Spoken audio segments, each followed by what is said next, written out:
Class is now in session. I am Professor Hockey, and today we will be recapping Game 5 of the Western Conference Finals between the Dallas Stars and the Vegas Golden Knights.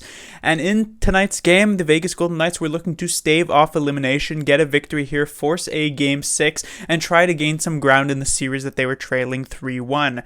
And it starts off looking pretty good for them. They get the first goal of this game from Chandler Stevenson, and then early in the third period, Riley Smith gets one to put the Golden Knights up 2-0. It was looking quite good up to this point for the Golden Knights. They seem to be in control of this game, and so I thought, okay, you know what, this series is getting extended, we'll see what happens in Game 6, but that's not what the Stars felt like. This comeback ends up getting started by none other than Jamie Benn, the captain for the Stars, putting it to within one. Then in just the last few minutes of the third period, Kiviranta, with his first goal since that marvelous performance in Game 7 against the Avalanche in round 2, tied the game, and we went to an overtime for the second time in this series, and once again the Stars, pretty early on, not as early as before, but still rather early, they get a goal from Gurianov to take the win 3-2 and take the series 4-1 and move on to the Stanley Cup Finals, knocking off one of the biggest Stanley Cup contenders of these playoffs. They will meet either the Tampa Bay Lightning and the New York Islanders or the New York Islanders in the Stanley Cup Finals, and we could potentially find out who exactly that would be, which of course would end up being the Lightning, as soon as tomorrow, meaning this series could start soon, much sooner rather than later. On the Stars side, I won't necessarily do good news, bad news here. I will just mention Khudobin, once again, a very solid game here tonight, really giving the Stars a chance to win, and this gives a lot of hope going into that next series, that final series of these playoffs. After the Colorado one, I really was unsure about what would happen with Khudobin against the Golden Knights, but after this series, it seems as though Khudobin is really looking quite strong. Now, the Golden Knights probably aren't as lethal of a team as the Colorado Avalanche, so it's hard to necessarily compare those two, and I would compare the Tampa Bay Lightning, who is their likely opponent, as I've said, much more so to the Colorado Avalanche, so we'll see if Khudobin has struggles because of that, but still, this does inspire a lot of hope in that area. I had also mentioned Jamie Benn these past couple of games, Game 3, Game 4, really showing up for the Stars. He once again is here. You know, the Stars definitely could have sort of just exited this game with their tail between their legs, down 2-0 against a strong Golden Knights team, and said, well, we'll just get them in Game 6. But instead, they stage what we have seen so many times from the Stars in these playoffs, another very strong, very resilient comeback performance, and you would think the Golden Knights down by 2 in this series on match point would really be the team wanting it more and really trying to come out. They're up 2 goals, but instead somehow the Stars show off that they really want to win, and they stage this comeback that is basically the main thing that really is going here for the Dallas Stars. The main advantage they have over every other team right now in these playoffs is that this team never gives up, never gives in, and they're trailing by 1 goal, 2 goals, 3 goals, doesn't matter. There's always a chance that they're going to be able to come back. This was something that I had said about the New York Islanders early on, but I think the Dallas Stars even trump them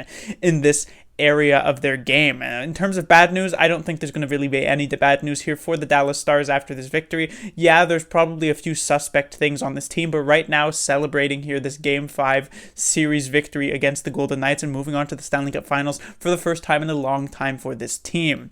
On the Golden Knights side, this is definitely a disappointing finish to their season. They were probably the best team in the Western Conference on paper coming into, at least predicted by most people. Them and the Colorado Avalanche, surprisingly, or not surprisingly, but ironically, the two teams eliminated by the Dallas Stars on their way to the Stanley Cup Finals. Those were the two teams who were supposed to be the big dogs in the Western Conference, and now it's a second year in a row of pretty much some disappointment here. Probably not as disappointing as last year. Last year, they really geared up for the playoffs. They picked up Mark Stone. All was looking good up 3-1 in the first round against the Sharks, but they ended up losing that series in 7 games. At least this year, they did make it to that third round, but losing in 5 games to the Dallas Stars, not great for them. And it just felt as though a switch flipped in the Golden Knights. Just two or so weeks ago, they had just beaten out the Blackhawks in 5 games. They had swept perfectly the round robin. They were up 3-1 in their series against the Vancouver Canucks. They really looked like this team that was untouchable and just doing so fantastically, dominating all the teams they were playing against, and it looked like they would just barrel their way through at least to the Stanley Cup Finals, and who knows, potentially even to the Stanley Cup.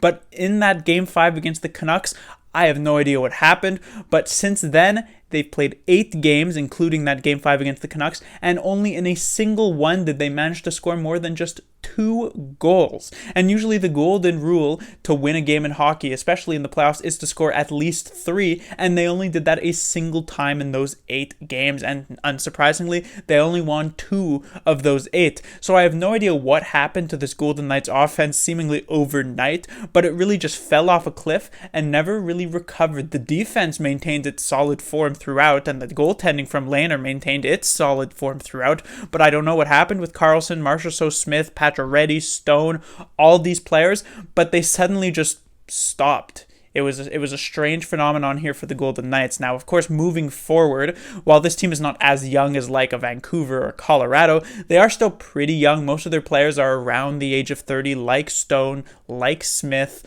players like William Karlsson are even younger than that. Players like Shea Theodore on the back end, Ryan Whitecloud, who has really emerged as a solid defenseman in these playoffs, also quite young. So this is still a pretty young team. Lehner and Fleury, in terms of goaltending, are getting a bit up there in age, but not super up there that they can't really compete for the next few years. This is going to be a team that will be back potentially competing, well, not potentially competing, but potentially getting that top spot in the Pacific Division just next year, probably competing around with Vancouver Canucks in that area. But they're still a scary team, and they'll expect to compete next year in the playoffs as well, but definitely still disappointing nonetheless. But that will do it for this recap. In terms of my prediction, I had said the Golden Knights would win in 5. I think maybe I misspoke. What I meant to say, of course, is that the Dallas Stars would win in 5, and in that way, I am sort of right. But in the real way, well, seemingly underestimated the Dallas Stars' capabilities in this series. Class dismissed.